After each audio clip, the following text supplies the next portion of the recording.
series last week, Andrea spoke of hope, of actually holding on to hope. This week, we talk about peace. Peace. Most of us have heard of the recording artist Madonna. She was more popular in the 80s and the 90s, but apparently she's actually made a little bit of a recent revival with her hit song, I Don't Search, I Find. Maybe you've heard of it? In the song, she actually claims to have found peace. There's another recording artist named Madonna. She was the very first Madonna. It's actually the mother of Jesus, also known as Mary. The word or the name Madonna means my lady, and it was actually only meant to be used with the mother of Jesus, Mary. The book of Luke is the album her famous song is recorded in. You get to see what I'm doing there, yeah? It's been named the Magnificat, which is Latin for magnify. So, let's listen to the most shocking Madonna song ever sung. Let's see. Luke, chapter 1, verses 46 to 55.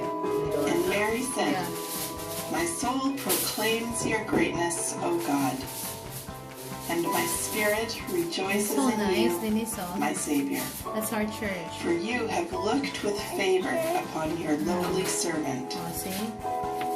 Surely, from now on, all generations will call me blessed. For you, the Almighty, have done great things for me, and holy is your name. Your mercy is for those who fear you from generation to generation. You have shown strength with your arm. You have scattered the proud in the thoughts of their hearts. So beautiful. You have brought down the powerful from their thrones and lifted up the lowly. You have filled the hungry with good things and sent the rich away empty.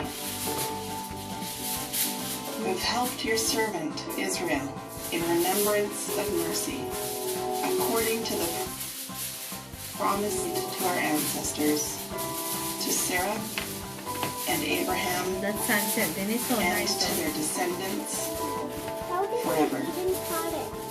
With that daddy say flying camera. No, it's actually a drone. Oh, that's nice. It's actually a Thanks drone. to Andrea and Felix Frulich for doing that for us.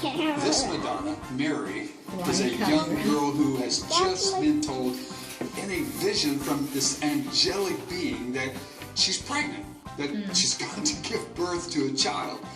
Just think about it for a second. Try to wrap your mind around this. She's growing up in a little hick town where everybody knows everybody's business. And she's a young girl who receives an angelic word that she's pregnant. And in her mind, and of course in her life, she knows she hasn't had sex with anybody. So what's happening is just absolutely horrifying. After all, when Mary goes and tells her fiance, Joseph, hey, I'm pregnant, his response isn't going to be, well, it's beginning to look a lot like Christmas. I mean, he's not going to do that.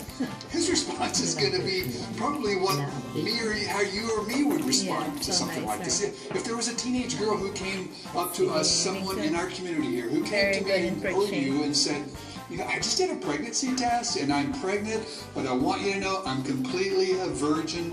I'm pregnant, but sure as the world, I promise I'm a virgin. I mean, well, what would you actually say to someone who said something like that to you? My guess is that Joseph sees Mary as a liar and a cheater. He sees her as somebody who has done him wrong. And now she is threatened. She's threatened with having the engagement broken off, with being a single mother in a society without any type of social welfare. In a society in which her entire life would now be just crashing down around her. Well, she does the smart thing. She gives Joseph some space, and she goes away to see her cousin. someone she trusts, someone older, someone else who is pregnant, even in her old age. She goes to see Elizabeth, and Mary immediately tells her of this blessing inside of her. And then Elizabeth confirms it. Elizabeth said, Mary, you are blessed. You are highly favored among women. See, kind of that same language that the angel uses when the angel talks to Mary. And then Mary hears this from her cousin. She's thinking of the angel and what's going on inside of her, and she just starts to sing. She starts to sing about her blessing. My soul magnifies the Lord. My spirit is rejoicing in my God. What's going on with Mary? With Madonna? What's going on is that in the midst of potential horror, she sees it as a blessing. And what's the blessing actually that she sees? It's peace. She realizes that although on the surface things don't look peaceful right now, I'm going to trust God and His promises. Amen. I wonder, how did Mary have that kind of peace? And what can I learn from that? How can you and I have that peace during this pandemic, during this Christmas season? Well, for the Jewish people of Mary's day, and also today, they had a word for this peace. It was called shalom. It's the Hebrew word for peace. And in the Bible, God's peace, God's shalom, meant much more than just kind of the absence of war or anger, or it meant so much more than just this warm, fuzzy feeling in my soul. No, the longing for God's shalom, it included those things, sure, but for Jewish believers, it was so much bigger, so much broader. Shalom meant wholeness and completeness through all creation. It means the end of injustice. So Mary sings of that. It meant the rich would no longer devour the poor. Mary sings of that too, right? It meant all brokenness would be set right and healed. It meant that people could love one another. Shalom would flow deep and broad, embracing all of creation, even ants, plants and animals, and the earth itself. So, Mary sings. She sings. There's so much more to this Madonna song than we're not going to be able to explore right now. But what I want to ask for us for right now, and I'm going to get us back to the topic of peace, is how did Mary have peace? And how can we have it? And here's what I think. Okay. I think it starts in our hearts and our minds by trusting that God is Lord, Amen. that He's in control, Amen. and that's what Mary seems to be doing. You know, we look around, and although we don't understand and we can't seem to make sense of things, Mary couldn't either, but we decide that we will put our trust in God, that He's Lord, that He's in control. We don't put our brains on a shelf and say, well, you know, that doesn't make sense, so I just won't think about it anymore. No. But rather, we look at the promises that we find in the Bible, and that's a whole other series, by the way, if you ever wanted to look at the promises in the Bible. But we look at those promises and we read them, and we choose to believe them. We look at our own history. You know, collectively as Emmanuel community, but also as individual people. Has God ever abandoned us and just kind of left us to just figure things out on our own? We who call ourselves Jesus followers, Christians, have a lot to believe in. But sometimes it's kind of hard for us to act on actually what we really know. Sometimes belief is hard. So understand now, I don't mean some kind of power of positive thinking or some kind of manipulative kind of self-talk. It's believing what is absolutely true, that the Lord is God, that He's in charge, and that He's in control. He knows things that we would never be able to know. He's close. He understands He has it all figured out. He has a plan. And He is greater than our greatest difficulty. He's more powerful than the most horrendous of evils. He's there. He's there. He keeps His promises. Faith is the conviction that God is in control. And that can bring us peace. I think that's what brought Mary peace, too.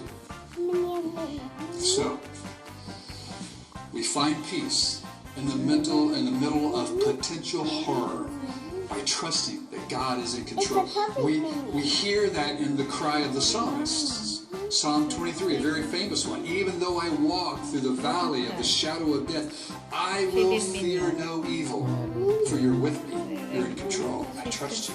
That is what you How do we have peace right now? Without any power. By trusting that God's in control. Just imagine. Like even So, question, Ken. What was up with the flyover, the drone that we used when we read the scripture? Why did we fly over our church or our community here? Well, because following Jesus is simply not a matter of just enjoying peace in my heart and my relationship with God. Jesus calls us to His revolutionary movement of bringing shalom to a broken world, to our community. So we begin right here in our community. So we kind of did this flyover, this drone flyover, as a reminder, as a visual. As a follower of Jesus, I'm invited to announce the good news that others can have this peace too. And we'll begin this peacemaking journey in our homes, in our neighborhoods, in our families right here in our community. And if you're like me, I'm asking, how in the world do I spread peace when I'm told by Bonnie Henry to do the opposite? Well, that's not really what Bonnie's saying, is it? She isn't telling me I can't pick up the phone and call my neighbor. She doesn't say I can't send them an email or message them in some way. She isn't saying I can't actually write a personal note. I wrote a friend a note just last week. The challenge is to be creative while being safe. So during this time of uncertainty, can we join with Mary in singing of peace because we know that God's in control? And can we bring that peace to our community? You don't have to be a seminary trained or specially gifted person, evangelist, to do this. Just do this in ordinary, fresh, and safe ways, allowing God to do what He will with our efforts. I believe it will make a difference the next time you actually physically stand next to your neighbor. Interestingly enough, God does not call the perfect and the unbroken to be His peacemakers. Not the people who have it all together. I mean, He calls them, but not just them. He calls the unbroken to be His peacemakers. There's an Old Testament prophet named Isaiah he says that God chooses the lame and the outcast. The Messiah brings shalom to the earth, and He calls us to join Him, but He doesn't call the perfect. He calls the wounded, the limpers, and that's good news because I'm kind of a lifelong limper. Eugene Peterson wrote, "Church is a congregation of embarrassingly ordinary people in and through whom God chooses to be present to the world." So what should peace look like for me and for you? It's when we know in our heart that God's in control. And it's us spreading the good news of shalom to those around us. And so may you experience God's peace and then be instruments of His peace.